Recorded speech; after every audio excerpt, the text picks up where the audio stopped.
All right, people, close the borders, shut down all planes. We are going into lockdown mode now, guys. On Cable Line Network here, I am no longer chilling out and maxing out. The plague is back.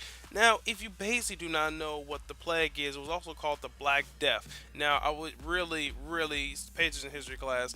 Now, there's basically been two instances of it. The first pandemic, which basically happened in the Middle Age, which was called the Plague of Justinian. Now, happened around 541 AD to 542. Now, the second pandemic basically happened between the 14th century Black Death to the 19th century.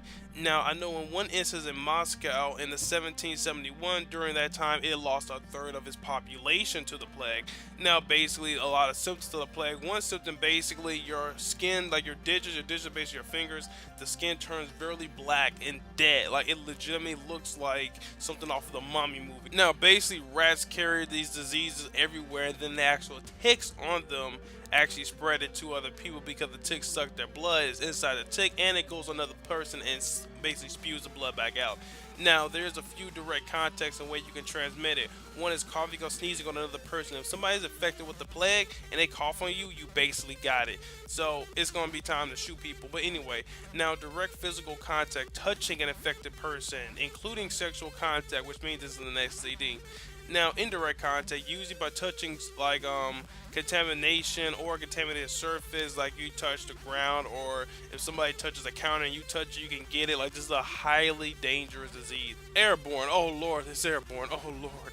Now, basically, I don't need to tell you guys any longer than that. It can stay in the air for a long period of time. Now, basically, the regular one is vector. Basically, it's carried by insect or other animals. Now, what the plague actually is called, it actually has an actual name, is actually caused by the enterobacteria and is called the Yersinia pestis. It's by a Swiss bacterialist. I'm not entirely sure how to pronounce his name, but this is really crazy. No joke. This is one of the nastiest things. Now, until June 2007, the plague was one of the the three deadliest epidemic disease, basically reported to the World Health Organization. Yes, it is basically one of the three deadliest. Yes, the plague is nothing to play with. I know you heard of the bubonic plague. Yeah, think about that. Now, the plague has been throughout all of history. I mean, you don't want to mess with anything called the plague. Like, it's literally called the plague. Like, do you need anything else to tell you about this? Come on now. Also, guys, there was a third epidemic as well. I almost forgot. Now, the third epidemic began in China's Yunnan province in 1855, spreading the plague to all inhabitable continents and ultimately killing more than 12 million people in India and China alone.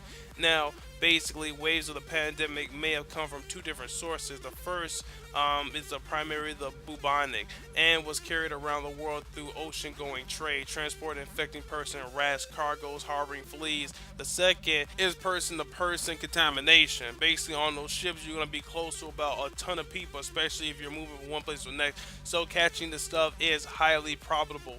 Now, that is seriously intense.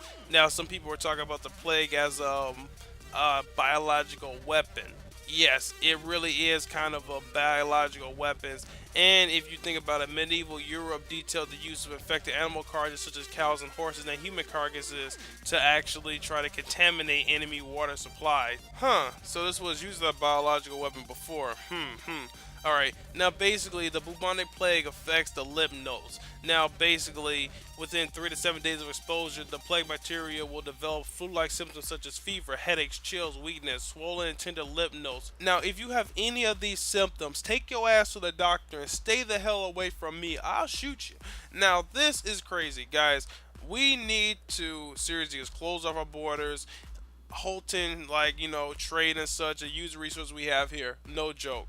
That stuff cannot be let into the US. It can't be let into the US. If that's let into the US, you're gonna have a bigger scare than Ebola could ever bring to you. Just saying. Talk to you later. Put in a comment what you guys think about this. Peace out.